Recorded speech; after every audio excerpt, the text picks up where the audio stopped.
first podcast. We're here today at Morecambe Bay Hospital Trust to celebrate Equalities in Human Rights Week with a special discussion. Joining me today, we have a variety of staff network leads.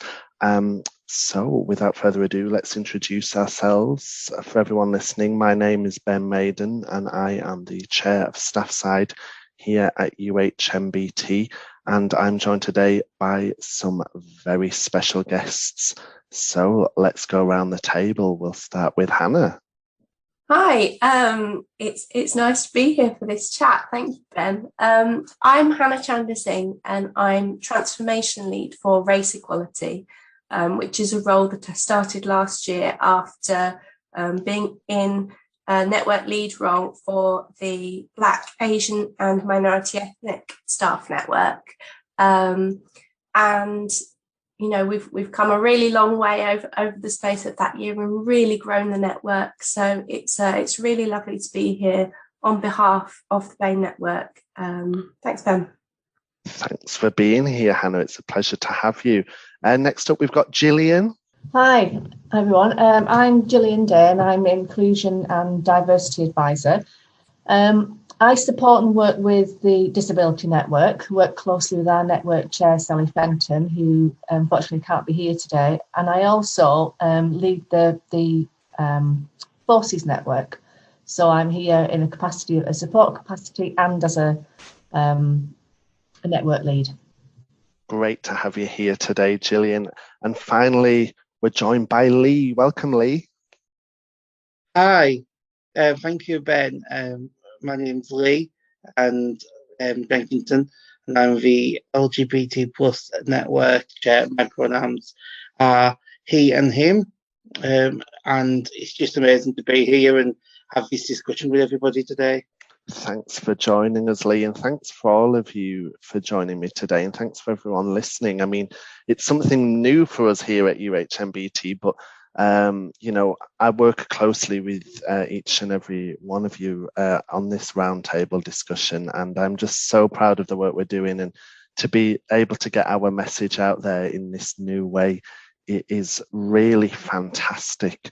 So I guess we should kind of set a little bit of context here. So first thing that I'm really curious about is about what made you want to get involved with staff networks and the work around inclusion and diversity and equalities? You know, for me, it's something that I've always been, you know, very passionate about. Obviously, I'm a member of the LGBTQ plus community.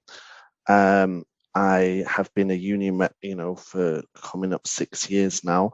Part of that is I'm also an accredited equalities rep. So for me, when the opportunity came up a few years back to get involved with you guys and the work we do in the trust through the Inclusion and Diversity Steering Group and the staff networks, it just seemed like a no-brainer. And then, you know, for me, as I became elected chair of staff side at the end of last year, you know, something that I wanted to do was really increase, you know, staff side's presence with the networks to, you know, really show that allyship and to, you know, help make changes, get the feedback from the people living these experiences and help shape that into policies. So for me, it was kind of a no-brainer. But how about you guys? Gillian, I'm going to go to you first. Thanks, Ben. Inclusion and equality has always been something that's I feel that has sort of been part of me anyway. I think I was really lucky in that my job with the in the NHS, I was in recruitment, and there's a lot of, you know, equality sort of issues and things we needed to address there. But then I had the opportunity to become inclusion and diversity advisor. So it's not only from a work point of view, but also a personal point of view. So when I was first involved with the work and helping set up others, it was from a work point of view, but I was really invested personally. And that was a reason why I also wanted to set up the Forces Network, because I felt that was, while it's not a protected characteristic, there are people I wanted to support and help. I'm a veteran myself, I felt that was really important. I know we'll talk about intersectionality later, but everybody in networks have, it's not just sort of one characteristic, so they all sort of meld together. So it was really important to me, like I say, from a work point of view, which is very lucky, and also from a personal point of view. I think that's the thing, isn't it? I think for all of us on this call, there is definitely both that professional and personal investment in the work we do, and personally, Gillian, what I've seen you shape and create at the Trust has just been absolutely incredible. Lee, I'd like to go to you next. How about you? What made you get involved with the staff networks and the work around inclusion and diversity?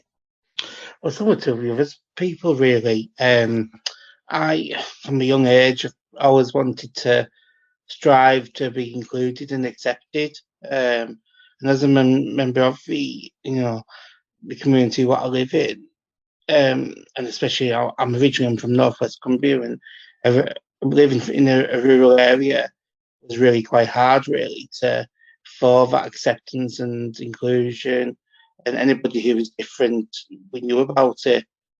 So from a young age, I've always kind of had that instilled in me. And then when I was coming to work for the Trust, I knew that I wanted to try and help and support people like myself. So when the opportunity of the network came up, I jumped on that chance to get involved and make things better for people, for staff and patients alike. I think that's really inspiring, Lee, and I think you raised a really good point there. Obviously, our trust is, based in Cumbria and Lancashire in the northwest, and a lot of the area we cover is very rural. And I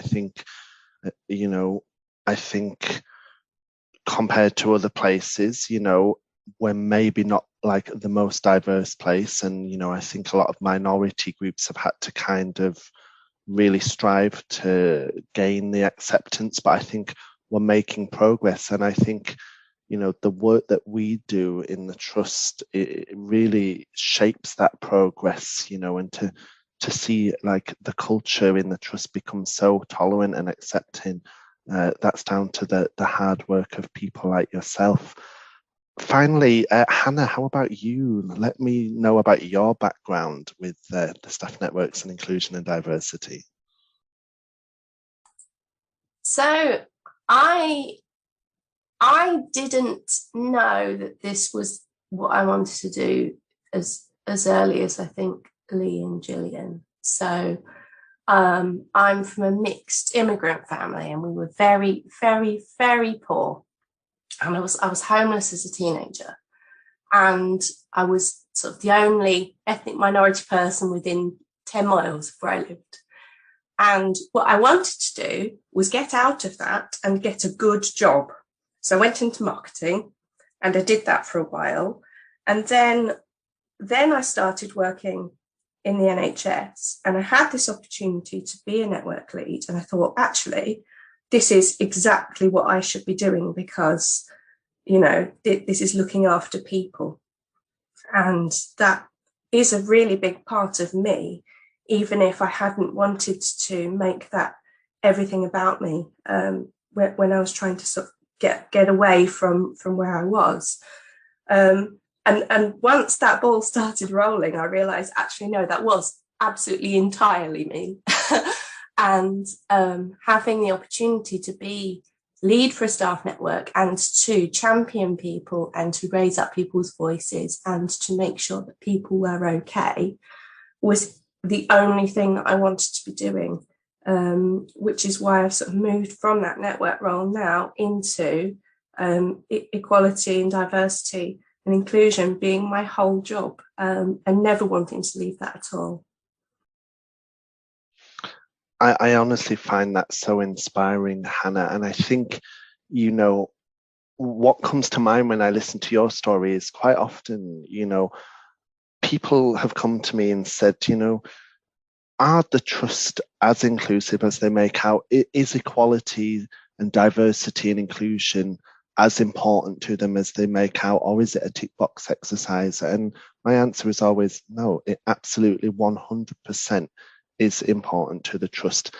And I think that is evident in the fact that, people like all of us on this call have been trusted to lead by example. And I think, something that the four of us, along with others who are network leads and members of the staff networks, that we all share is that lived experience and that passion to improve things for our colleagues and communities, but also to make sure that there's a positive change for the future. And I really love that each and every one of you have really personal motivations for getting involved in this, because what's really clear is that actually none of us are doing this for a tick box exercise. We're all here because we truly believe in the work that we're doing.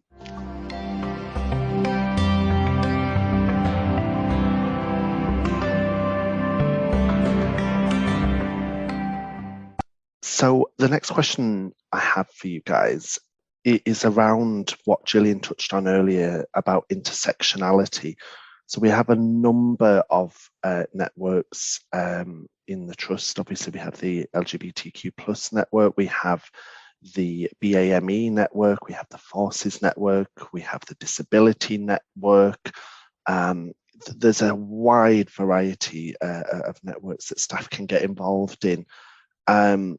And we all have different issues that are important to us as a separate group of communities and protected characteristics.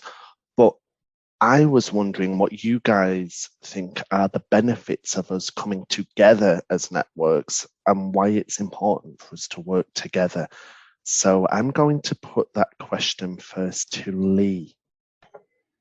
Oh, thank you very much, Ben. No pressure. Do you know what? It's if anything, I think it's becomes more important and more for us to recognise that there's a lot of overlap between us. So to start off with, between all our characteristics, all our networks, there's some level of prejudice what we all receive, and marginalisation from people, which brings us together to work together more, to start off with. But then also when you look at some members of our network, what we have, who may also be disabled or who are also black and ethnic minorities or Asian, you've got to think they have got a kind of not a double standard, they've actually got a double whammy sometimes. Myself, I'm dyspraxic and I really struggle with hand-eye coordination on some things, and I find in work sometimes I have to adapt to how I do things in work. But then also, that's just a mini story about me. I think if we look at some mini facts, 10% of Black and Asian and minority ethnic groups who are also identified as LGBT are physically attacked in the workplace in the last year, compared to 3% of white LGBT plus people. And we need to look at why that is. There's lots of things to think about there, I think. I'm probably rambling on a little bit there. Not at all. I think you've raised some really, really key points, Lee, and some of those statistics are frightening. And I think, I think you raised a really good point as well, that we all collectively share experiences of discrimination or, marginalization. So before I pose the question to Hannah and Gillian, I want to reflect on my own experience. And it was a discussion I had, I think, with the BAME network recently. And, Hannah and I are actively involved in the anti-racism influencers group that's been established within the trust. And a wonderful anti-racism allyship toolkit has been produced. And, I will champion that through and through. And, part of the reason I do that is I know I am a white male and I am not from a BAME background, but I do know as a member of the LGBTQ plus community how it feels to be treated differently for something that is just inherently a part of me that I can't change. And I think it's important that we do stand together and be advocates for each other, because I think we're all stronger together than as separate collectives. So on that note, I'll come to you, Hannah. What are your thoughts on this subject? So I think that the networks are really powerful when they work together, because actually we're inbuilt allies for each other. And the more allies you have, the better, I think. And the more that we can speak up for each other, the more that other people will listen, and the more that other people will do it themselves. But I think that the reason why it's really, really key to be working together and listening to each other and really trying to understand those overlapping experiences or different experiences where marginalizations overlap, I suppose, is that if those different experiences aren't understood, we can't do anything about them. So like Lee was saying, with violence, particularly against ethnic minority, gay people, for example, if we don't understand what is happening there for that group of people, we can't fix that. We can't fix that just by looking at an LGBT angle. We can't fix that just by looking from a race angle. And so it's by working together in those spaces that we can make real change, because we know that those people who fall sort of in between, in those overlaps, they are the people who are having the most difficulty and are actually marginalized the most. So I think we're at our most powerful when we're working together. I think that's a really strong sentiment, and something that I hope all our listeners today can really take away and reflect on. How about you, Gillian? What are your thoughts? I'm just thinking what Hannah said there about being powerful together, and that's absolutely true, because I think there's a real sense of having to overcome fear for a lot of people. It's not easy to stand up and speak, and together it makes it a lot easier. Having a collective voice is it gives you that feeling of strength and power yourself to be able to, I don't like to call them stories, I like to call them experiences. I think stories sometimes make things sound a little more sort of trivial, but experiences, I think. I think you raised a really good point there, Gillian, and I think you're right. I think together, and with the support and intersectionality of our communities and networks, there is that sense of empowerment. And just as a little aside here, a lot of the work we have all been doing with the staff networks, as well as the inclusion and diversity steering group, it is about how we encourage people to speak out. Obviously we have like the national staff survey that staff have a chance to express themselves on should they wish, and obviously that's helped us do some fact finding. But as you say, sometimes people are really scared to speak out, and I think now would just be a great time for me to make our listeners aware that, for any member of staff in the trust, there are a number of ways that you can do this. We have Heather Bruce and Wesley Blondell as our Freedom to Speak Up guardians within the trust. You can go to them confidentially, anonymously, or you can name yourself if you want to raise a concern. You can take control of that. Obviously, I'm here from staff side, and me and my trade union colleagues will always support any of our members, and we'll always be there to provide a friendly ear, to provide support, and also to be an ally. I've come along to many of the staff networks in my capacity as chair of staff side, as well as the former role I held as lead rep for inclusion and diversity, which has now been passed on to my colleague Danny Lee. And what really inspires me about the staff networks is that it's a real safe space for staff. People feel comfortable to share their lived experiences, to share advice with each other, and it really just has that safe space and empowerment. So I think you raise such a great point there, Gillian. So I'm going to ask now, how can we leverage partnership working to make our initiatives and activism more effective and heard more loudly?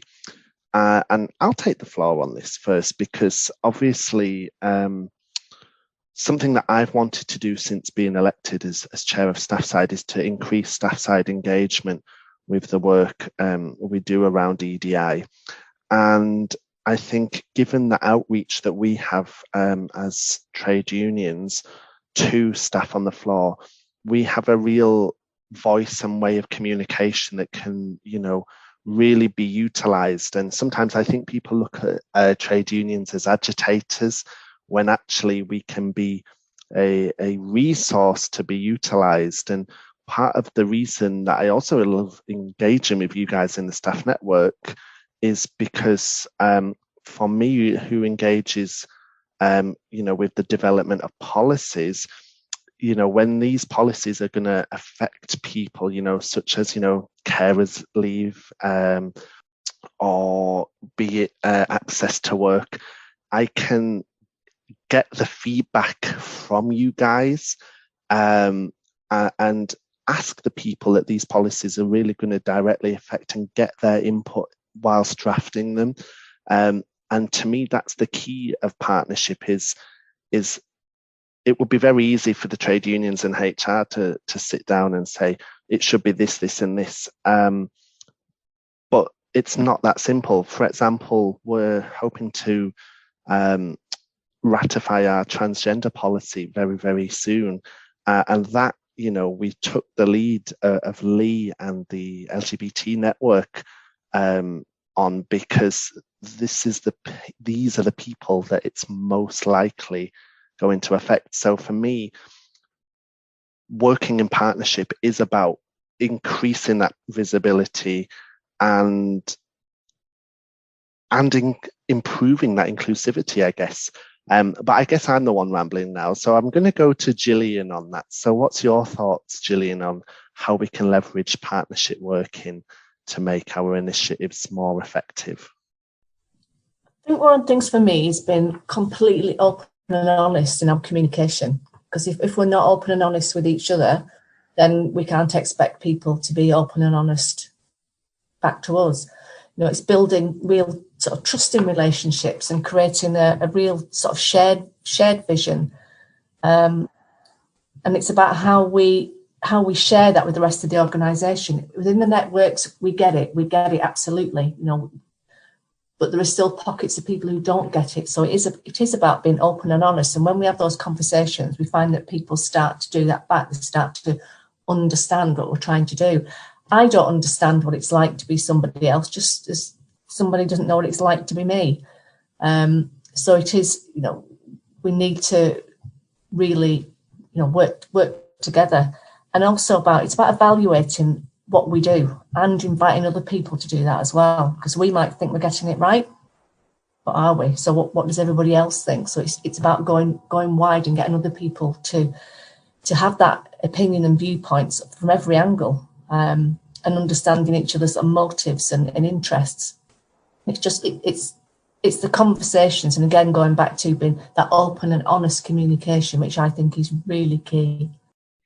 I think you raised some good points here. I in the back of my head, I can hear Lee's voice actually saying about, sometimes we have to imagine ourselves living in other people's shoes. And I think that's right, Gillian. I think, we do have to kind of be a bit more open and honest. And obviously the trust is making a commitment to work towards a just and learning culture. And for those listeners out there who maybe aren't as aware of what that is, it's about creating a culture where we reflect and learn and evidence what we learn to help make an improvement rather than proportion blame. And I think as a part of that, going back to the earlier point about speaking up, is yes, it can be hard to speak up, but it's also very brave. And sometimes we can't fix what we don't know about. So it is so key to speak up. But equally, and you guys may disagree with me here, but I think sometimes you've got to ask the questions. I think we've kind of reached a point where, as a nation, sometimes it's like, is it okay to ask that? Is it offensive? But sometimes it's better to have these kind of open conversations to help educate. Do you have any thoughts on that, Hannah? I'm glad you came to me, because I was going to jump in if you didn't. I absolutely have thoughts on that. I think what is really core to what we are trying to do now in sort of this stage of our development and our maturity as inclusion leads is we are trying to support people to have those difficult, uncomfortable conversations, to make sure that they can then understand and support. And I think to this point, we've been on a journey, and we're becoming more and more mature in what we're doing around inclusion. But actually, these conversations are a sticky point, and I think, we've got a whole range of very, very different people working in the trust, which is wonderful and fantastic.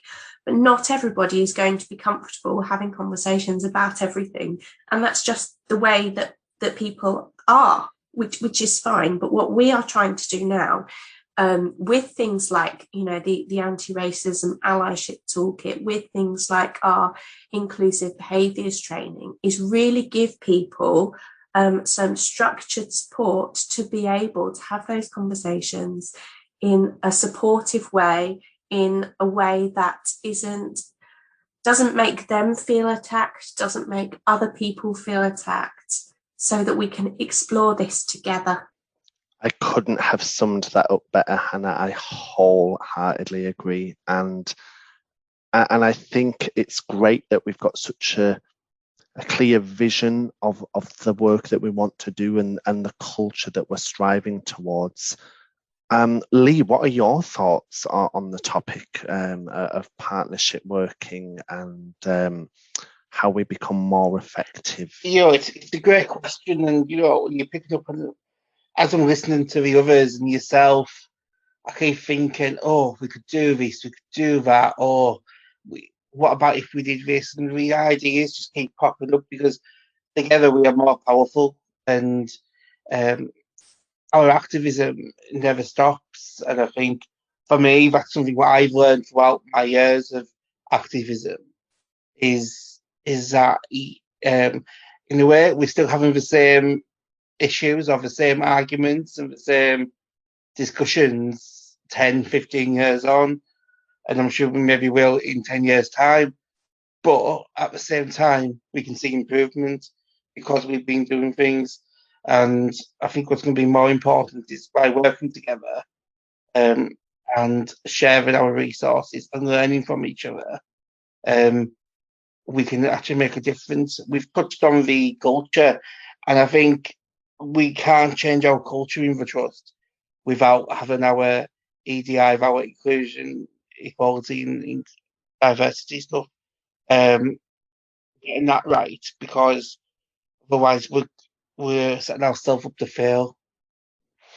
I completely agree. I think it has to be at the heart of what we do, and equally, I think both us as leads, you guys as network leads, myself as chair of staff side, along with the UHMBT leadership team, we have to lead by example. And something I always try and live my life by is by being the change that you want to see. Hannah also touched on our inclusive behaviours training. Obviously, we also have the LGBT plus awareness training. I just thought, Lee, maybe this would be a good opportunity for you just to kind of give a very brief overview of kind of the benefits of some of the inclusion training that staff can engage with. Yeah, so obviously, so we've kind of the inclusive behaviour workshop, which again, I'll just support that even more to say that it's, as a participant when you're on the course, you really see how it can really benefit people and others around you, and how people think about it, especially when it comes to unconscious biases. And when we moved on to our LGBT plus awareness training, this was created with a trans focus, especially when we were launching the trans policy, trans care policy, the trans colleague policies. And then over the years, we've adapted it, we change it every year because there's new skills of thought, so we try to make it as current as possible. And the reason why we're doing it, we've got to remember that patients, so people who are service users within our services, have 14% of people have avoid seeking healthcare for fear of discrimination. Staff, and that's LGBT people who are facing that. Research also shows that there's widespread discrimination for healthcare in healthcare from LGBT people. So without giving people the awareness and sharing experiences, what we do, make that change for our patients as well as the staff we work with. I think you raised a really good point there. We've touched a lot on about, the staff networks and how we can help our colleagues, but you're absolutely right, Lee, in that we mustn't lose focus either, that this cultural change that we're trying to make is also for the benefits of patients and service users of the trust, because we want them to feel included, to feel welcomed, and to feel safe. So that kind of leads me into my next question, which is, what are the greatest challenges of network leadership, and how do you all think we can help each other to overcome them? So I'm going to go to Gillian first on that one. Greatest challenges. Well, I think one of the challenges is time for people to lead the networks. I don't think we should forget that the people who step up and become network leads are people who have a real passion to want to make a difference, but they're doing this in addition to everything else, their busy working lives, and it's because of this passion that really drives them forward. And I think as well, I talked before about having a little bit of fear, and I think a challenge of a network lead and leadership is overcoming that fear of not getting it right, doing the right thing for people. Yes, you're not doing it on our own, we're doing it as a collective, but there is a sense of responsibility when you take on that role of being network leadership role. And it's just about how we keep ourselves motivated to be able to do that. Sometimes it does seem quite relentless and quite hard to keep making a difference or realizing you've made a difference. And that's when you've really got to reflect and think, right, where were we 3, 4, 5 years ago and where are we now? And just, keeping yourself motivated. I think you raise a really great point there, Gillian. I think, sometimes, the pressures on us as leaders, mixed with, everything that's going on in the world, we can sometimes lose sight of how much we actually have achieved. And equally, off the back of your point, is that as network leads, I think we all have to kind of like support each other. And what I love is, I come to this from a trade union capacity as the team lead of staff side. You guys as network leads, I work very closely with, but what I love about working with each and every one of you is I know that at any moment I can pick up the phone to each of you, and vice versa. And I think what's really great is that we really do support each other, and we can, again, you going back to what Gillian said earlier, share those lived experiences to help support each other.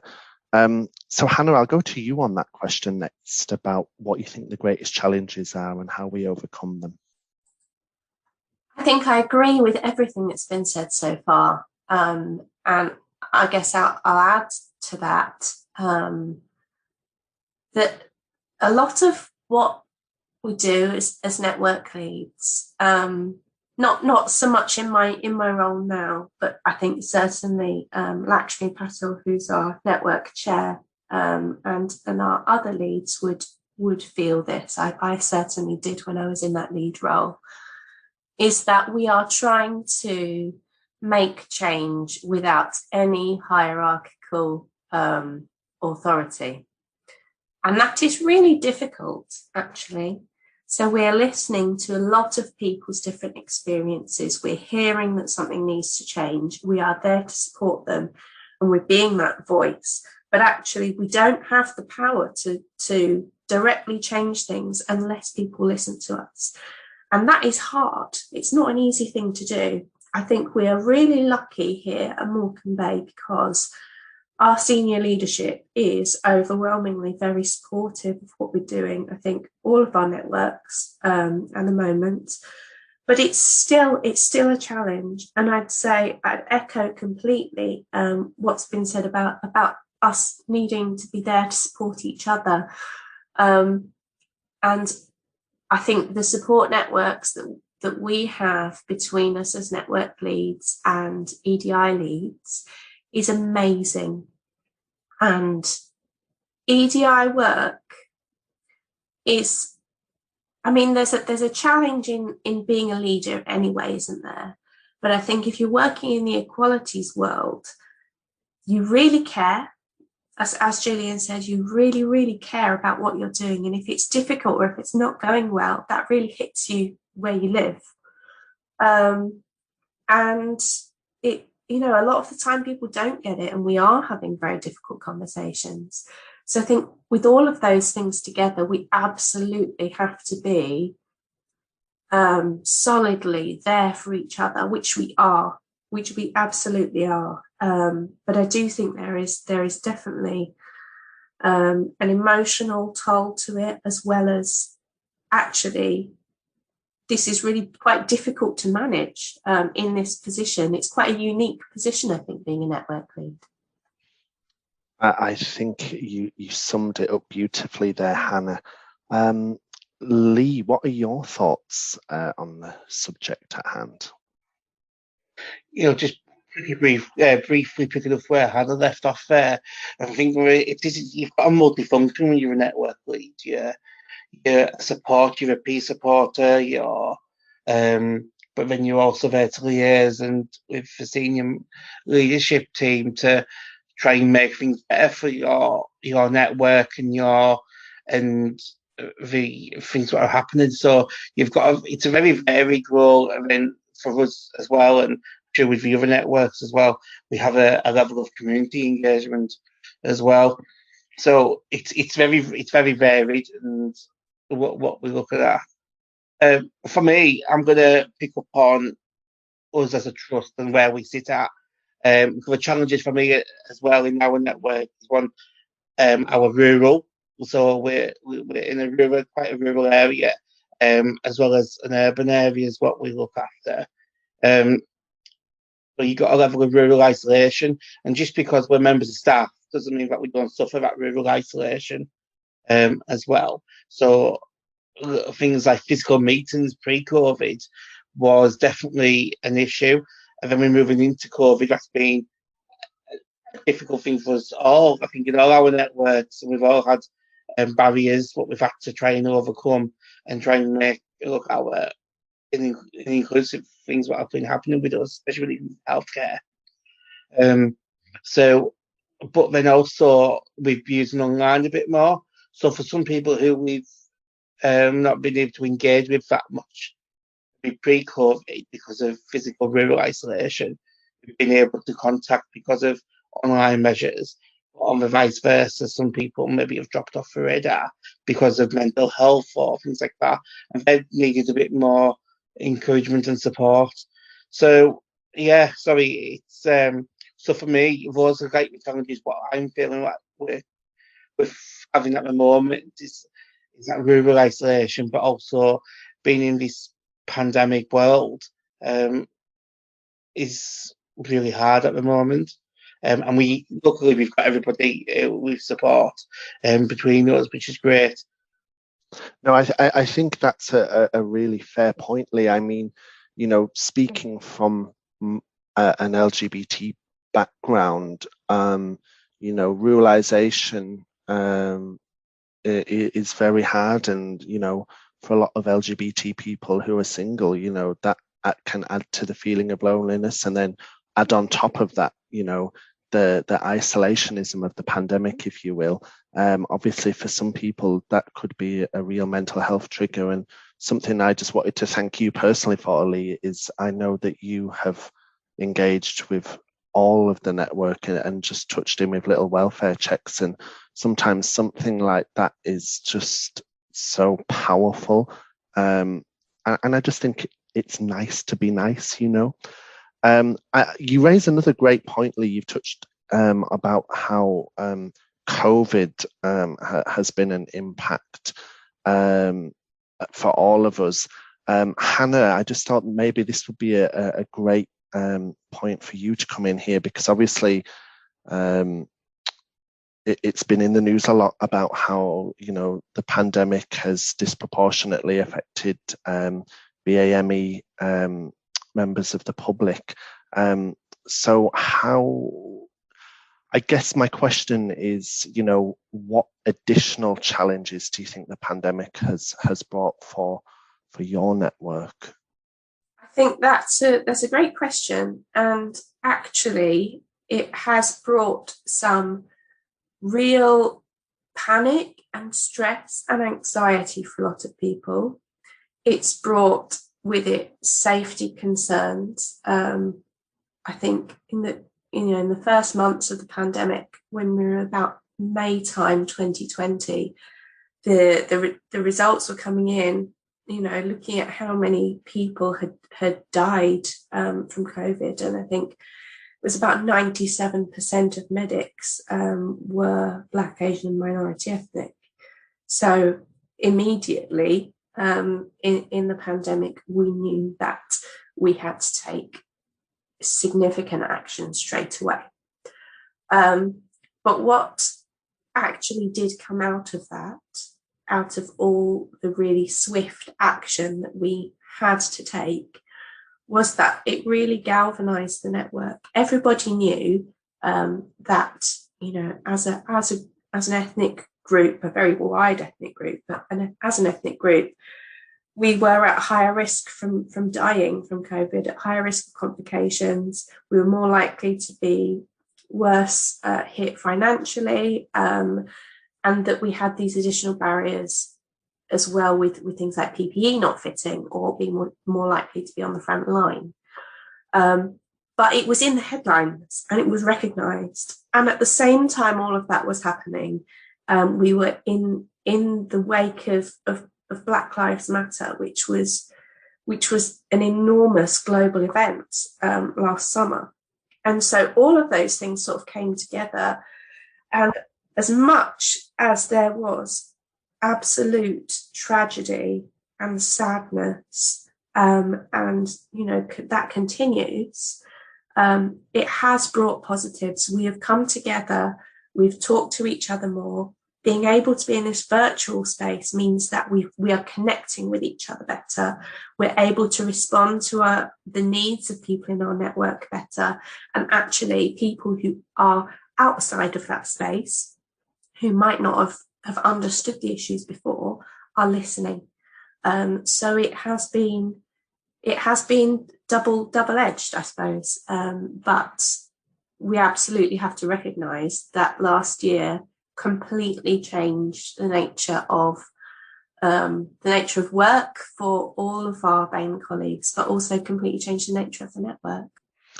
I think you raised some great points there. I mean, it was kind of a double whammy for your network there last year with the pandemic and Black Lives Matters. But equally, like you say, while some of the stuff that's happened has been absolutely horrendous, it has been a double-edged sword because it's finally making these difficult conversations come to light. And on a positive note as well, as someone who attends the BAME network, what I was really impressed by is how you guys have had some amazing guest speakers in to kind of help quell some of the fears around COVID. I think that's really important that people can hear from people from their background who have that expertise and be accessible to that information. I just thought that was absolutely amazing, Hannah.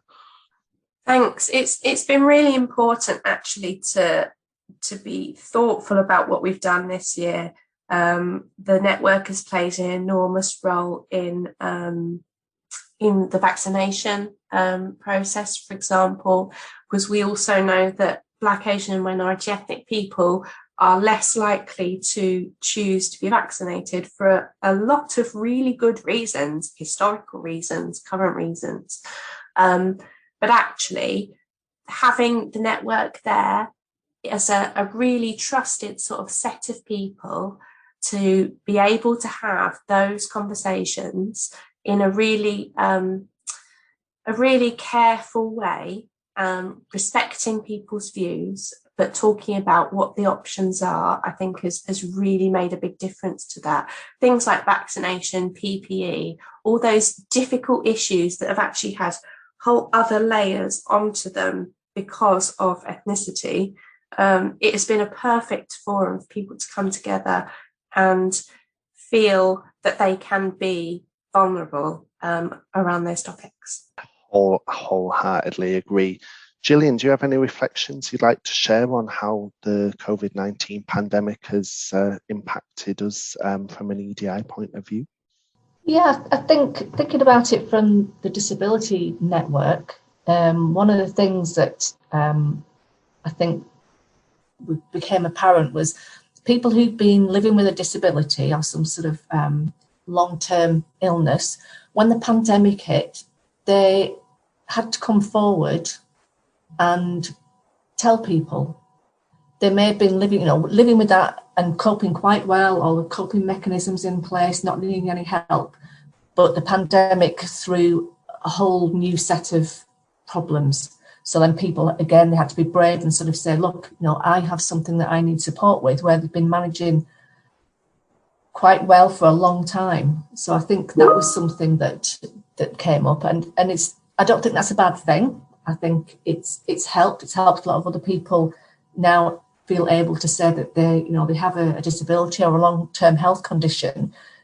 Because one of the things we really need to do as an organisation is capture that, not to say, what's wrong with you, what do you need, but about the organisation being on the front foot and thinking, what can we put in place to make sure that anybody can, be here and work without any problems. What do we need to put in place and support people? So I think my reflection is that the pandemic did throw up some dreadful things, but trying to see the good out of every situation, it has helped us support people in a lot of different ways. And as you said, Lee was supporting people in the welfare checks, and I think the Disability Network did the same, and it has made it a lot easier for the network to actually come together. There's more people now coming together at the Disability Network meetings than ever before, because we're doing that in a virtual world. So that's something else out of the pandemic that's really helped us connect a lot better. I agree. I think the virtual world and the use of Teams and Zoom, it's really bringing people together, and that's something that I've seen in my time engaging with all of the networks, is that increased presence, and that people do feel confident enough to share their experiences with each other. I think it's really great that people can also ask for support. And I think you raise an excellent point, Gillian, around as leadership, it's we should not be taking the view of, oh, okay, what do we need to do to sort this out? It needs to be okay, at any moment we could have someone of a different background to myself here. What is available in place already that we can utilize to support that? And equally, I think you're right. I think the pandemic has kind of forced people to be a bit more open about the support they need. So obviously, as part of our inclusion and diversity steering group, it was felt, sometimes staff don't want to talk to their line managers or to HR about their problems. Could there be someone more independent that they could go to? And obviously, that led to myself as staff side chair setting up the staff support clinics where staff can be signposted to many different resources available, as well as being able to give me their experiences and make me aware of concerns or cultures that I can escalate. And I have had such a great uptake in those clinics, and I really commend everyone for coming forward and asking for help or sharing their experiences. And going back to the theme of intersectionality, I can think of a number of instances where people have come to me and it's like, okay, so I can link in with their trade union rep, I can link in with the respect champions, I can link in with mental health first aiders, I can link in with the disability lead, and to work together to make sure that these people are getting the absolute best support they can. And I really love that as a trust that we are really putting the restoration of staff health and well-being at the forefront of the next working year. So that leads me on to my next question, and I'm going to start with Lee on this one, I think. What do we want to achieve together? Oh, this is a good one, Ben. I think together we need to, well, we've already mentioned it in previous questions, and that we need to learn from each other. But then we also need to actually make sure that our plans happen.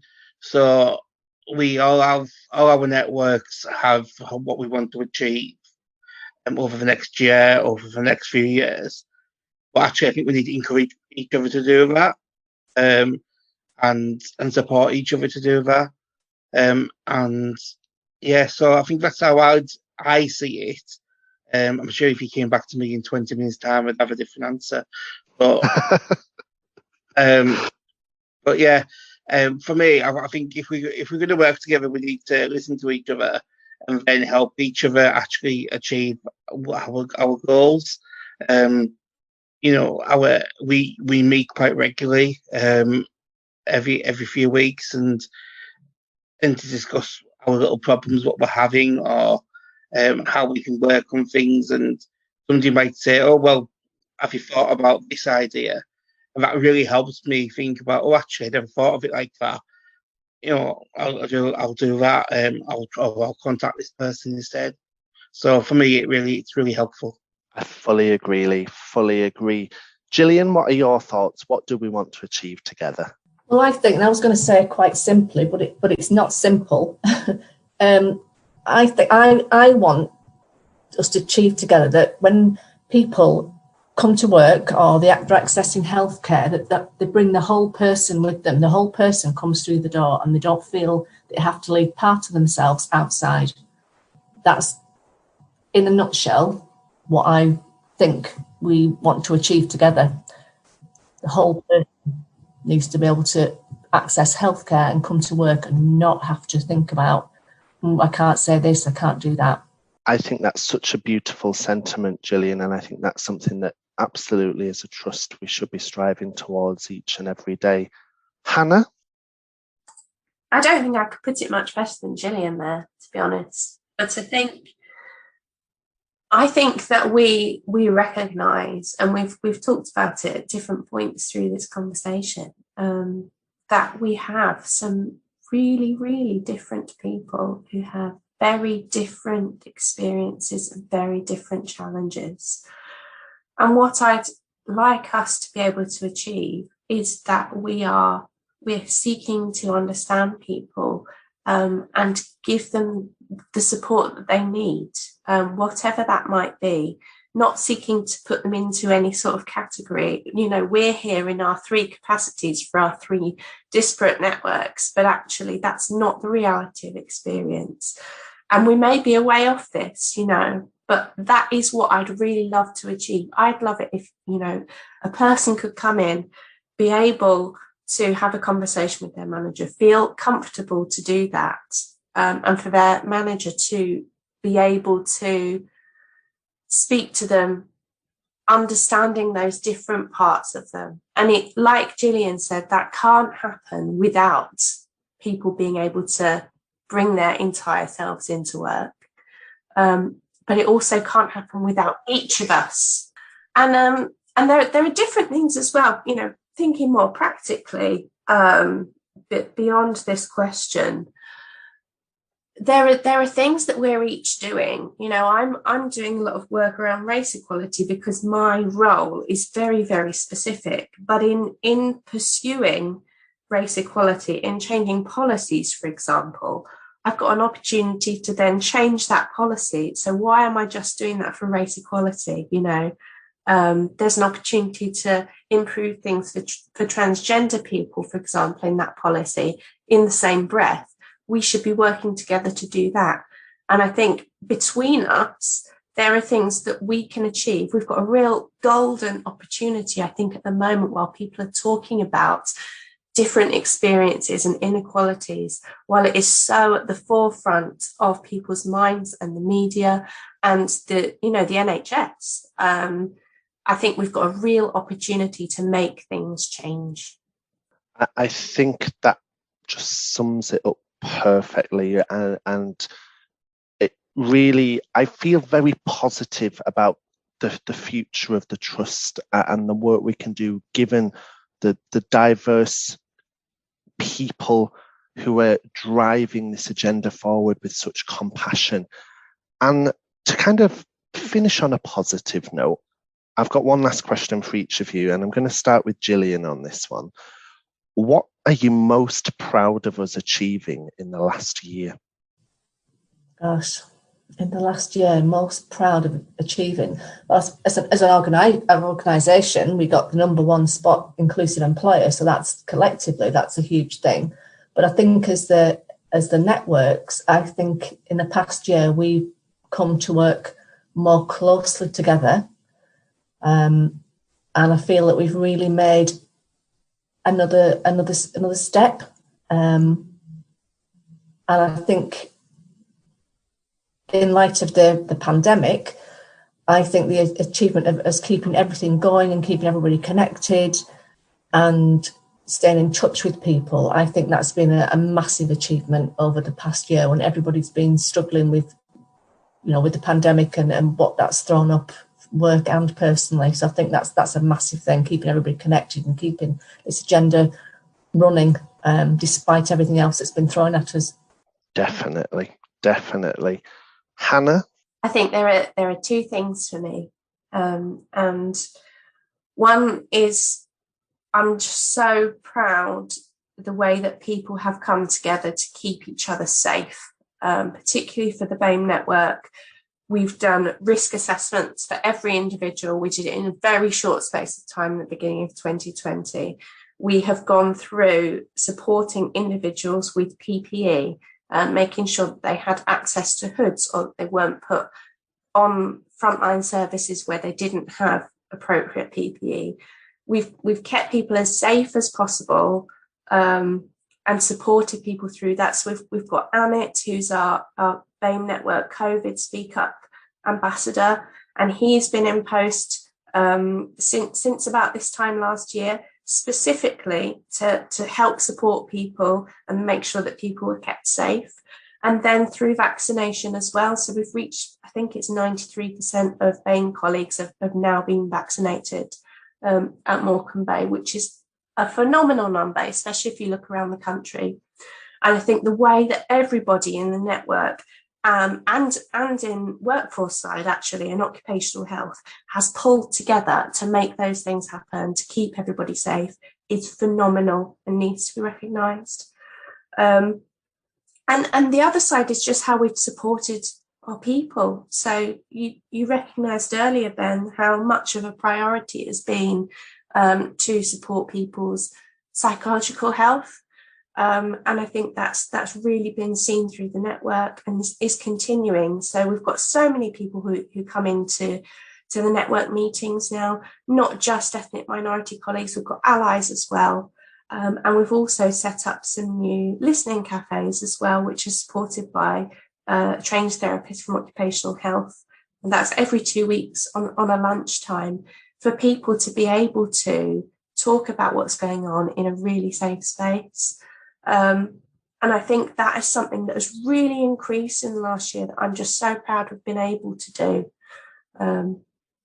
Yeah, really, really proud.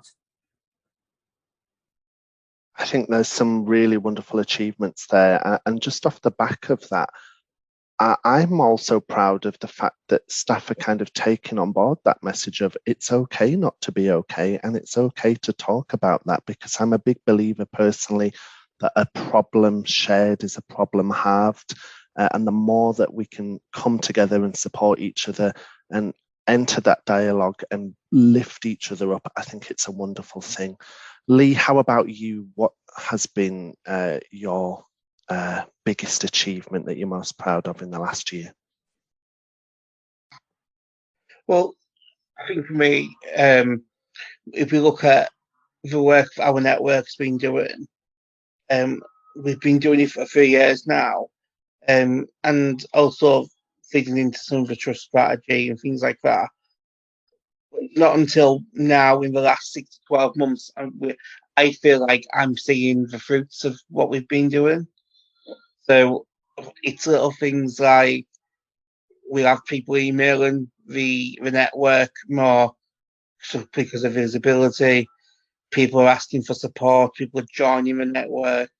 We've had more people join the network in the last 12 months than we have when we first started. So for me, we're getting out there and we must do some kind of positive change. We're getting people who are emailing us before they even come and join the trust.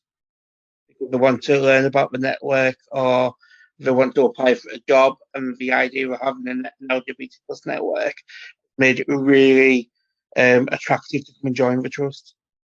So for me, like it's our overall work, what we've been doing, seems to have started to show the benefits of why we're doing it and helping others.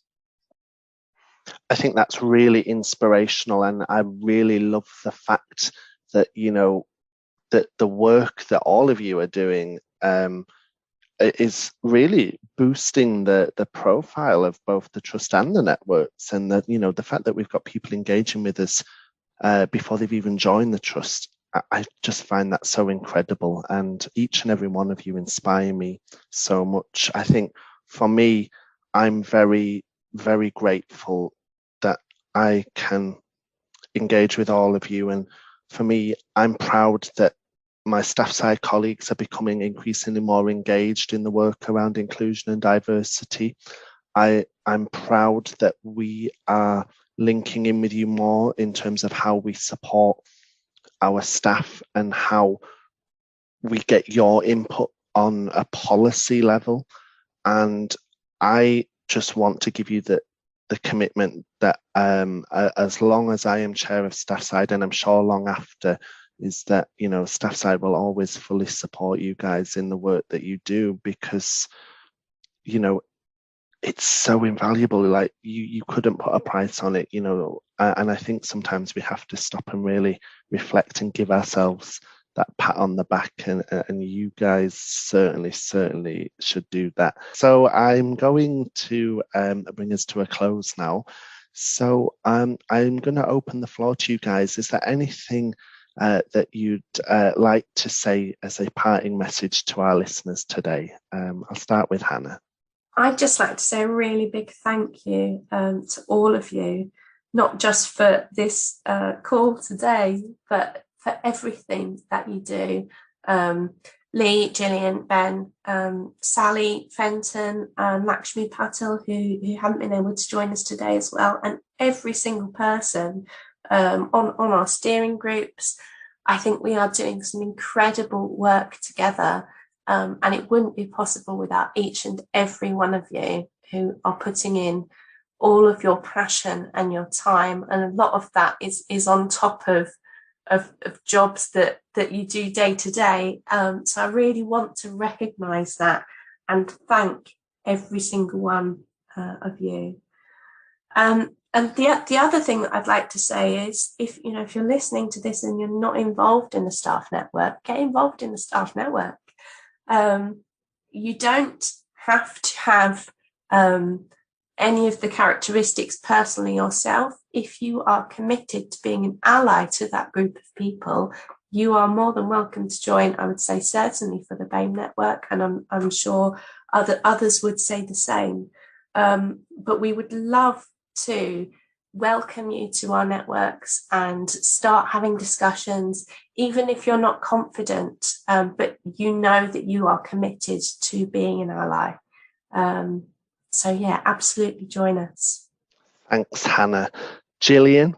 I would just like to echo a lot of what Hannah said there, and also anybody who wants to join the networks, absolutely get in touch. There's no pressure to do anything big if you don't want to. It's just about joining us and putting your viewpoint across and working together to continue to make the changes. And I'd just like to say that a lot of what I have done over the past sort of 5 years, it's due to all the support from everybody else that's involved. We always say inclusion is everybody's business, and I think that mostly everybody does make it their business, and together that's what's made us strong and made us be where we are today, helped us get where we are today.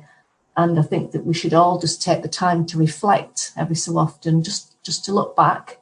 Obviously, we're going to keep looking forward, but just look back and think that's where we were, and this is where we are now, and this is where we're heading for in the future. Thank you so much, Gillian. Lee? A bit of deja vu here, but again, I'm echoing what everybody else says. We're making such a change in this trust and for our community, and I just find it amazing. And again, if anybody's listening out there or knows somebody who may find some kind of support in joining a network, drop us a line. And particularly in the LGBT plus network, you can be as involved or as not involved as you want to be. There's a social side, there's a listening side, a peer support side, and a bit more activism side. So please just enjoy what we're doing. Thanks so much, Lee. And honestly, I can only advocate everything that's been said here. There is such great benefit to the work the staff networks do. They are so compassionate, they are so welcoming, and it really is a safe space. So I'd like to thank our panel today for joining us for this podcast. If you enjoyed the show, then please do let us know. Maybe it's something the Trust would do again. So again, thank you to Gillian Day, Hannah Singh and Lee Jenkinson for joining me today. And for all the listeners out there too, thank you for joining us. Remember, it's okay not to be okay. It's okay to ask for help. Be kind to each other. Stay safe and take care. Thank you, everyone.